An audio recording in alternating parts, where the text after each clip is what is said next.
দেখো বন্ধুরা, এখানে জঙ্গলে ধান চাষ করেছে।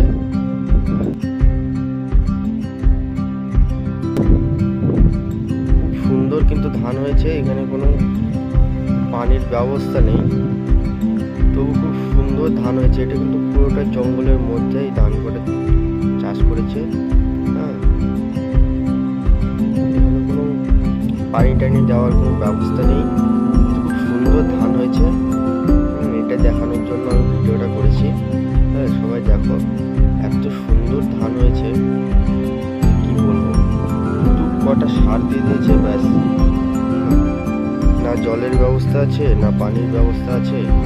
উপর থেকে যা বৃষ্টি হয়েছে তাতে ধানটা মোটামুটি খুব সুন্দর হয়েছে। সেই জন্য ভিডিওটা করা, তোমাদের দেখানোর জন্য।